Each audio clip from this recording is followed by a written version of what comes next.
5 true night shift horror stories. 1. The clock struck midnight, and I found myself walking through the dimly lit corridors of the old, abandoned hospital. I had taken the late shift as a security guard, a decision that was starting to make me feel like a mistake. The building was eerie, with faded paint, creaking floors, and a heavy sense of unease that seemed to linger in the air. As I made my rounds, the sounds of my footsteps echoed through the empty hallways. The only source of light was the weak, flickering overhead lights that cast eerie shadows on the peeling walls. I couldn't shake the feeling that I was being watched, that something was lurking just beyond my vision. I reached the end of one corridor and glanced down a long hallway that seemed to stretch into darkness. A shiver ran down my spine as I thought I saw movement at the far end. I strained my eyes, but the shadows played tricks on me, and I couldn't be sure if it was just my imagination. Trying to shake off the unease, I continued my rounds. The distant sounds of dripping water echoed in the silence, creating an almost rhythmic pattern that was strangely unsettling. As I passed by the old operating rooms, I couldn't help but imagine the surgeries that had once taken place there, the pain and suffering that had filled these walls. Suddenly, a loud crash echoed from somewhere nearby, causing me to jump. My heart raced as I instinctively reached for my flashlight on my belt and shone it in the direction of the noise. My breath caught in my throat as the beam of light revealed a toppled gurney and scattered medical equipment. I took a deep breath, trying to calm my racing heart. Maybe it was just a rat or a gust of wind that knocked the gurney over. Yeah, right. But I was inside. How would a gust of wind do that? But the feeling of being watched grew stronger, and a cold sweat formed on my forehead. I forced myself to keep moving, my footsteps quickening as I tried to ignore the unsettling atmosphere. The sound of whispers seemed to drift through the air, indistinct and muffled, like distant conversations from another time. My mind played tricks on me as I could almost make out the words, but they slipped away before I could fully grasp their meaning. I reached the basement, a place that felt like the heart of the building's darkness. The air was thick and earthy and moldy, and the low ceiling seemed to press down on me. The overhead lights were even dimmer, casting long, twisted shadows that seemed to dance along the walls. As I turned a corner, my flashlight caught a fleeting glimpse of something in the corner of my eye. I spun around, heart pounding, but there was nothing there. I told myself it was just my imagination, that the mind can play tricks in the dark, but my nerves were frayed. I had just about finished my rounds when I was heading back towards the entrance when I heard it, a soft, ghostly moan that seemed to echo from the walls themselves. My breath caught, and I stood frozen, my flashlight trembling in my hand. And then, from the darkness ahead, emerged a figure. It was hazy, ethereal, like a specter from another world. It moved towards me with a slow, deliberate gait, its eyes locked onto mine. I stumbled back, my heart in my throat, unable to tear my gaze away from the haunting visage. I turned and ran, my footsteps echoing in the corridors as I fled the building. The night air hit me like a wave of relief as I burst through the entrance doors and into the open. I didn't look back, not daring to see if the figure was following me. To this day, I can't explain what I saw that night, whether it was a trick of my mind or something truly supernatural. But I'll never forget that feeling of dread that clung to those dark corridors, the whispers that seemed to speak from another realm, and the chilling encounter that will forever haunt my memories of that late shift at the abandoned hospital. 2. The moon hung high in the sky as I reluctantly pulled into the parking lot of the old textile factory. I had taken the late shift at the factory as a last-minute favor, and now I was beginning to regret my decision. The building stood like a looming monolith, its windows dark and its exterior weathered by time. With a sigh, I stepped out of my car and made my way to the entrance, the wind rustling through the overgrowth trees that surrounded the factory, creating an eerie symphony of whispers that seemed to echo in the silence. As I fumbled for my keys, a chill ran down my spine, and I couldn't shake the feeling I was being watched. I entered the factory, the dull glow of the overhead lights casting long shadows along the cold, concrete floor. The air was heavy with the scent of must and decay, a reminder of the years of neglect this place had endured.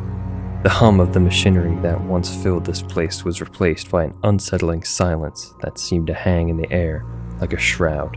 I settled into the security office, the only source of warmth and light in the sprawling darkness of the factory. The security monitors flickered to life, displaying various corners of the building.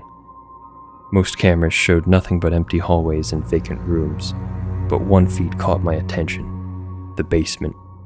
I couldn't explain why, but a sense of dread washed over me as I watched the grainy footage from the basement camera. The image was distorted, the shadows dancing and shifting as if the very walls were alive.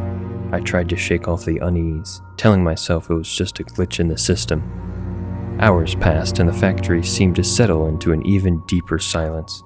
The monotony of watching the empty screens was starting to take its toll on my nerves. Every creak, every distant sound sent my heart racing as my imagination conjured up all manner of unsettling scenarios. Suddenly, a noise jolted me from my half-awake state. It was a soft, shuffling sound, like footsteps echoing in a distant part of the factory.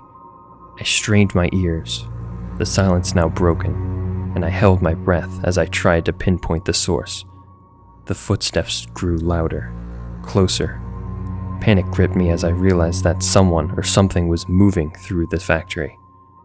I reached for the walkie-talkie to call for backup, my hands trembling, but my voice caught in my throat as I heard a whisper, a chilling, raspy whisper that seemed to come from all around me. "Stay here." I froze, the blood in my veins turning to ice.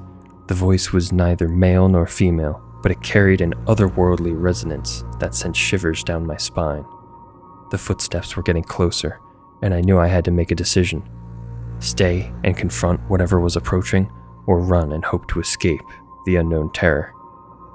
I grabbed the walkie-talkie and bolted from the security office, my heart pounding in my chest.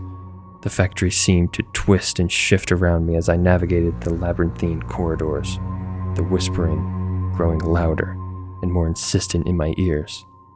I burst out of the factory into the moonlit night, gasping for breath. I didn't look back, too afraid of what I might see. The factory had come alive with an unnatural presence, a malevolent force that defied explanation. As I drove away, my mind raced with questions, my hands still shaking. What was it that I had encountered in that factory? Was it a lingering spirit? A vengeful entity that had awakened from its slumber? Or was it something even darker, something beyond our understanding? Ever since that night, my company has hired a second person for my shift.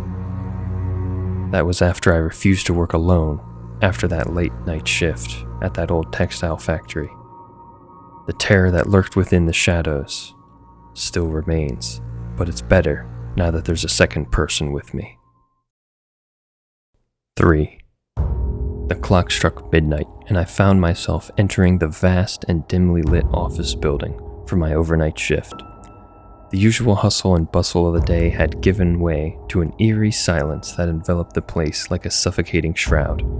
I had taken this job as a security guard, but I was starting to realize that the night held more secrets than I could ever hope to imagine.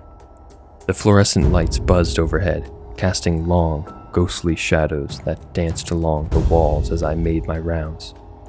The air was heavy with a musty scent, a combination of old furniture and forgotten memories. I tried to shake off the growing unease as I glanced at the rows of empty cubicles, each one a silent sentinel in the darkness. As I walked down the endless corridors, the sound of my footsteps echoed in the silence, creating an eerie cadence that seemed to harmonize with the rapid beating of my heart. The office felt like a labyrinth, its layout shifting and changing with each turn I took, as if the walls themselves were alive. A sudden chill raced down my spine, causing me to shiver. I glanced around, but the office remained empty. devoid of any visible presence. I knew I was alone, but the feeling of being watched was undeniable. I quickened my pace, my flashlight casting erratic beams of light that seemed to only reveal more shadows. The glow of the computer screen seemed to flicker in the distance, creating an ethereal display that was both mesmerizing and unnerving. It was as if the technology itself was haunted, the remnants of the day's work still lingering in the digital realm. As I turned a corner, I caught a glimpse of movement out of the corner of my eye. My heart skipped a beat as I spun around, but there was nothing there. Just the empty office, bathed in an otherworldly blue glow from the moonlight flickering through the windows. I shook my head, trying to rationalize the sensation. Maybe it was just exhaustion playing tricks on my mind, or the result of spending hours alone in the darkness. But as I continued my rounds, the feeling of being watched grew stronger. An invisible gaze that seemed to follow my every move. I entered the break room, hoping a cup of coffee would help shake off the mounting dread. The coffee machine hummed softly, and the air was filled with a rich aroma of freshly brewed caffeine. But as I reached for a cup, a whisper brushed against my ear, so faint that I could barely make out the words. "Break." I spun around, my heart pounding in my chest. The break room was empty. The only sound, the distant hum of the office equipment. I was certain I had heard something, a voice that seemed to come from nowhere and everywhere at once. And then my cup exploded into a million pieces. My mind raced as I struggled to process what was happening. The office was supposed to be empty, yet the feeling of a presence lingered in the air, growing more palpable by the second. I stepped away from the puddle of coffee forming on the ground, and the scattered ceramic shards crunching under my feet. I clutched my flashlight and walked cautiously down the hallway, my steps heavy with trepidation. Something had just shot my coffee mug? What the heck? Was there someone with a dart gun, or? Suddenly the lights above me flickered and went out, plunging the corridor into complete darkness. Panic surged through me and I fumbled for my flashlight, flicking it on to reveal a sight that would forever haunt my eyes. The walls seemed to writhe with movement, their surfaces shifting and contorting as if made of liquid. Faces emerged from the walls, twisted and contorted in expressions of agony and despair. They whispered and moaned, their voices overlapping in a cacophony of torment. I stumbled back, my heart racing as the walls seemed to close in around me. The faces drew closer, their spectral fingers stretching towards me. I turned and ran, my footsteps echoing in the darkness as I fled the nightmare scene. I burst out of the office building, gasping for air as the cold night breeze hit me like a wave of relief. I didn't look back, too terrified of what I might see. The office had become a realm of darkness and phantoms, a place where the boundaries between reality and nightmare had blurred beyond recognition. To this day, I can still hear the whispers of that night, the haunting voices that beckon me to the office. But I'll never return. Some mysteries are better left in the shadows, and some late shifts hold horrors that can never be unseen. It goes without saying that that was the last shift I worked at that place. 4. The moon hung low in the sky, casting a pale, ethereal glow over the city as I sat alone in my office, working late into the night. The soft hum of the air conditioner and the distant sound of traffic outside were the only companions to my solitude. I had taken on a daunting project that required my undivided attention, and the deadline was looming like a shadow. As the hours passed, fatigue began to creep in, my eyelids growing heavy with exhaustion. I rubbed my temples, trying to ward off the throbbing headache that had taken residence in my skull. The office felt colder now, and I pulled my sweater tighter around me, feeling a chill that seemed to seep from the very walls. I glanced at the clock. It was well past midnight. The city outside had grown eerily quiet, as if the world itself had fallen asleep. The only sound was the soft tapping of my fingers on the keyboard as I typed away, my focus narrowing to the screen in front of me. But then, a faint sound cut through the silence. A whisper, so faint that I thought I had imagined it. I paused, my heart racing, and strained my ears to listen. There it was again, a soft, unintelligible murmur that seemed to come from just beyond the closed office doors. My pulse quickened as I stood up, the creak of my chair punctuating the stillness. I walked to the door and pressed my ear against it, trying to decipher the sound of the whisper. It was like a chorus of voices, a symphony of hushed tones that grew louder and more insistent with each passing moment. Fear crawled up my spine, but curiosity pushed me forward. I slowly turned the doorknob and opened the door, peering into the dimly lit hallway. The overhead lights flickered, casting erratic shadows that seemed to dance along the walls. I took a hesitant step into the hallway, the whispering growing louder, more distinct. It was as if the very walls were speaking, secrets and sorrows woven into their structure. I followed the sound, my flashlight in hand, its beam cutting through the darkness like a lifeline. The whispering led me down a maze of corridors, my steps echoing in the empty space. Turned a corner and froze. Before me stood a figure, its back hunched, its hair long and tangled. It was facing a wall, its fingers tracing intricate patterns on the surface as it continued to murmur in a voice that sent chills down my spine.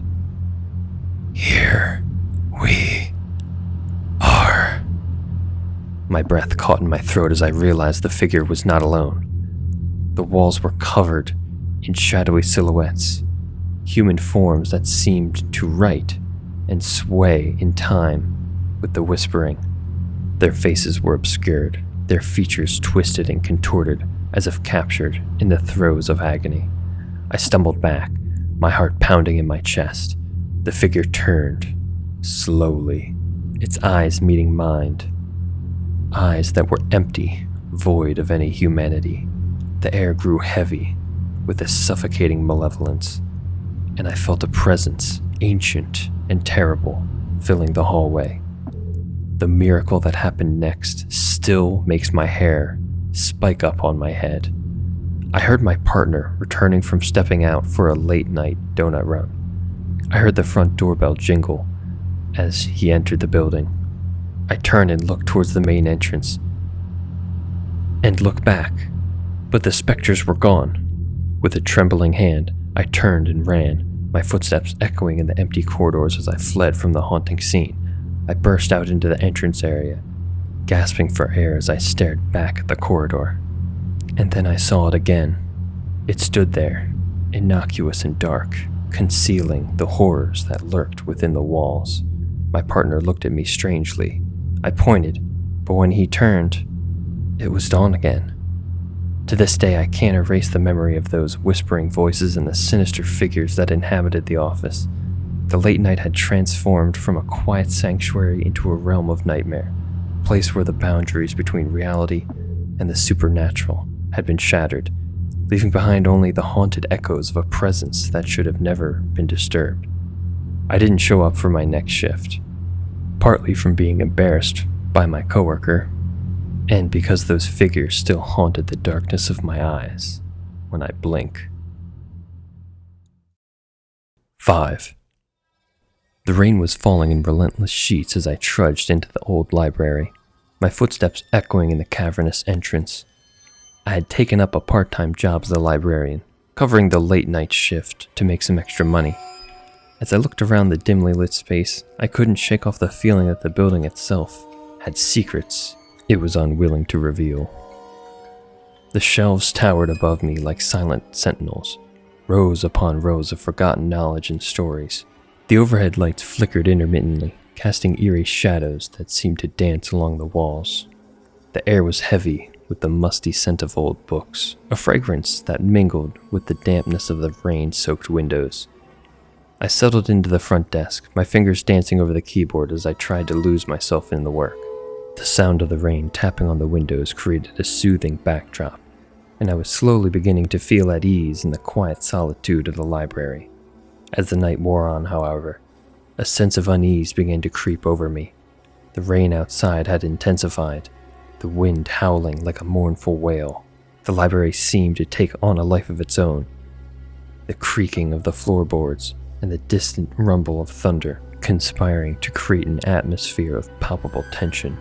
I tried to focus on my tasks, but my attention kept drifting to the shadows that seemed to lurk in the corners of every room. Each time I looked up, it was as if the shelves had shifted, their arrangement altering ever so slightly. I brushed it off as a trick of the light, my mind playing tricks on me in the darkness. I decided to take a break and stepped into the narrow aisle between the bookshelves. The shelves loomed over me, their contents a silent chorus of forgotten tales. As I walked, I could have sworn I heard a faint whisper, like distant conversation carried on the wind. My heart raced as I strained to catch the words, but they remained just out of reach. I returned to the desk, my nerves on edge. The library had grown colder, and the air seemed to thicken with an unspoken presence. I glanced at the security camera feed, my heart skipping a beat as I noticed a figure standing at the end of one of the aisles. I rubbed my eyes, convinced it was just my tired mind playing tricks. But then I looked again. The figure was still there, its form indistinct in the shadows. Panic clawed at my chest as I reached for the phone to call the security company, my fingers trembling. As I spoke with the operator, I kept my eyes on the monitor.